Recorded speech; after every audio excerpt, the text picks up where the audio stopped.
Hello everyone, this is Mahmoud in Elbarbary. I'm a PhD student at the Free University of Brussels, VUB. In this video, I'm going to present our work on using linear temporal logic to generate potential-based reward shaping functions in reinforcement learning. Our main motivation to do this work is motivated by solving real-world tasks where only partial knowledge is available. One example task is a robot which delivers parts in a machine tending task. In this scenario, reinforcement learning can provide an appealing solution, but it is sample inefficient, which makes it too slow and impractical. We can find in the literature that there are many methods to speed up reinforcement learning by providing domain knowledge. In our work, we consider potential-based reward shaping that provides the guarantee that the optimal policy of the original problem is preserved, but as a drawback, it does not provide a natural and easy way for the user to provide the domain knowledge. In our work, we assume that we have a potentially non-expert user. So what we propose here is to use linear temporal logic as a language of guidance. LTL is rather easy to be expressed in natural language, which makes it easier for the non-expert user to use.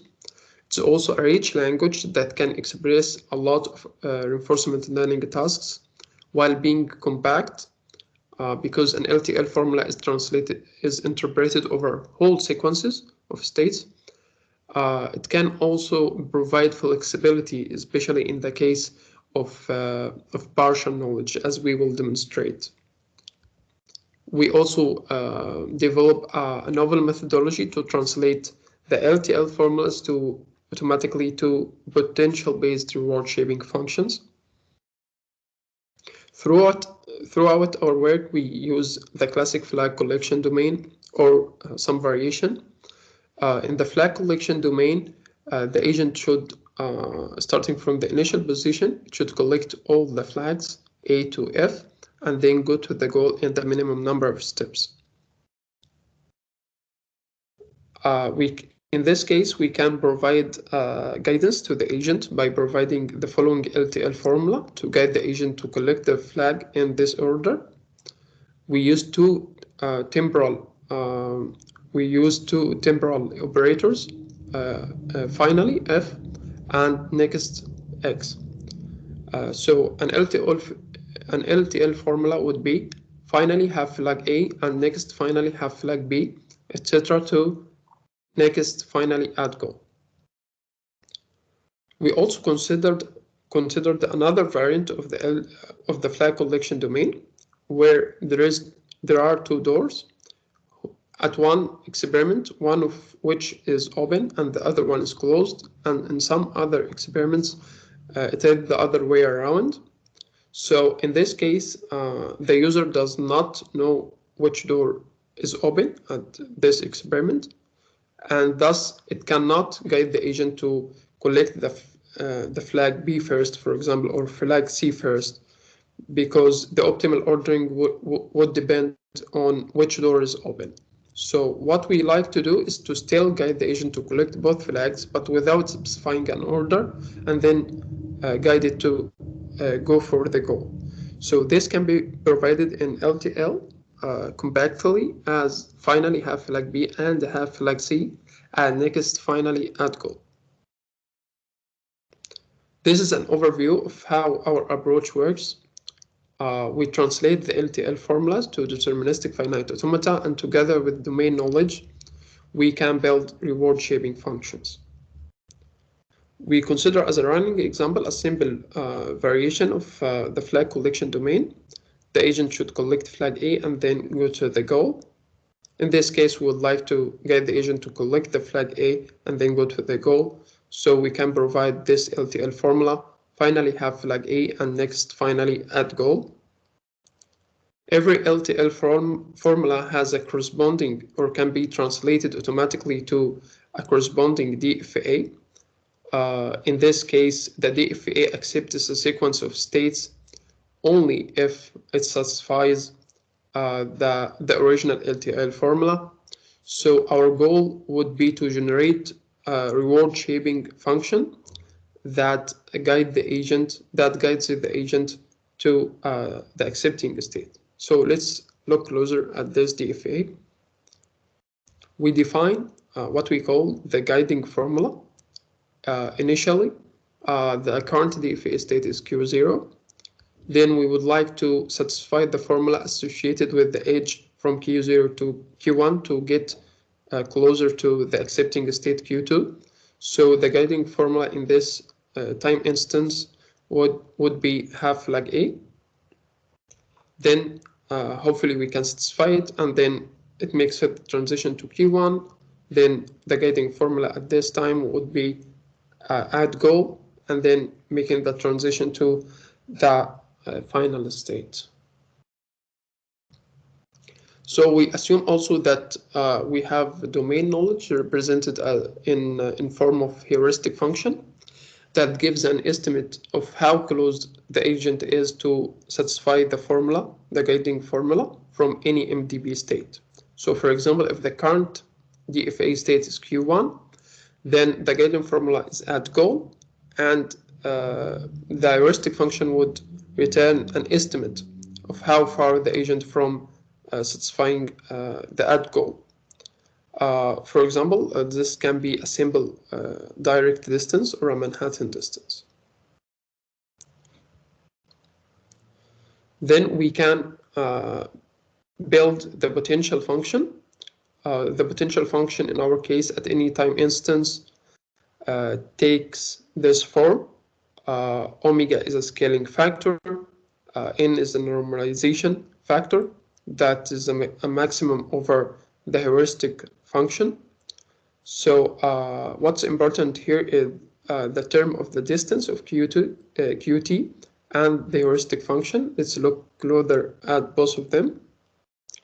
So the distance function returns the distance from the current DFA state to the accepting state. So if the current DFA state is Q0, then it returns 2. If it's Q1, it returns 1. If it's Q2, it returns 0. So the intuition here is that with the negative here, that the closer the current DFA state from the accepting state, the more potential the current state of the MDB would have. And the further it is from the accepting state, the less potential the current state of the MDB will have. Also, it is the same intuition for the term of the heuristic.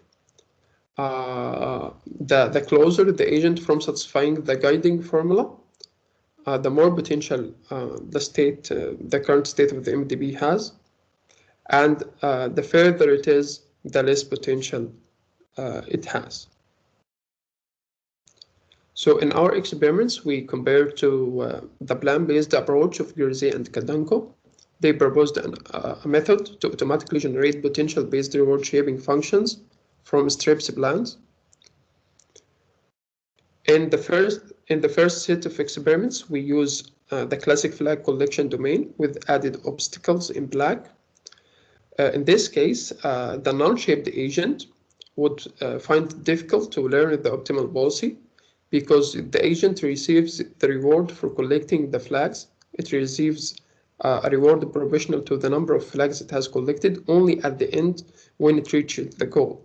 So the non-shaped agent would converge to the suboptimal solution to go to the collect flag D flag and then go to the goal.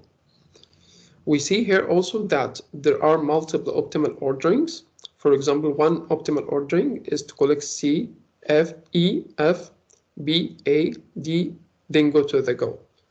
Or another optimal ordering is to collect A, B, C, E, F, D, then go to the goal. In the plan-based approach, the planner only generates one plan, so the user does not have the flexibility to decide which optimal solution it wants to guide the agent to. This can be offered by LTL. So we compare both methods by using LTL to guide the agent to the same ordering that was generated by the Bram-based method. In this case, we see that our method achieves better initial solution, so faster to converge to the optimal policy, and also converges to a better solution to that of Bram-based approach. We also use LTL to guide the agent to other optimal orderings, and still it reports similar results. The non-shaped agent, of course, converges to the suboptimal policy of collecting one flag and then go to the go. In the second set of experiments, we tested our approach in this variant of the flag collection domain when the user has partial knowledge about which door is open at this experiment. So we would like to give the flexible advice that we showed earlier. To the best of our knowledge, that the Bram-based method cannot provide such flexibility. So in the first experiments, the door between room C and room E is open. So the optimal ordering would be to collect flag B and then C and then go to the goal. We compare LTL to the non-shaped agent. We use two different exploration strategy, epsilon greedy and softmax. We see here that softmax always achieves better initial performance than epsilon greedy in both cases, without shaping and with shaping. We see here also that the LTL method converges to the optimal policy of collecting both flags in the correct ordering, while the non-shaped agent also converges to suboptimal policy of only collecting one flag. In the other experiments, so when the door between room B and room E is the open door, the optimal ordering would be to collect flag C first, then collect flag B, then go to the goal. Here are similar results, but the difference is that epsilon greedy exploration strategy fails to learn the optimal ordering, and it would go for flag B, then C, then go to the goal.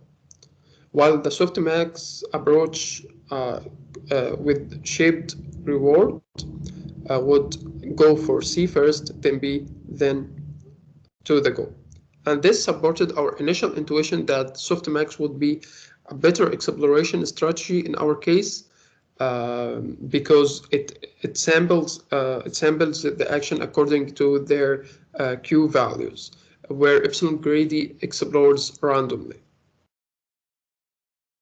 So in conclusion, we introduced a novel methodology to automatically translate LTL formulas to potential-based reward shaping functions. We also demonstrated better performance comparing to the Bram-based approach of Gerzey and Kadonko. We demonstrated aspects of flexibility LTL can offer. As future work directions, we are interested in further demonstrating the LTL advantages in more environments and comparing it to other approaches also. And we also interested in investigating the use of LTL in multi-agent system scenario to guiding the coordination between agents. And lastly, to extend our experiments to real robotic systems. So at the end, I'd like to say that if anyone have any comments on the work or any questions, I'd like to, it will be welcomed to send an email. And thank you very much for listening to this.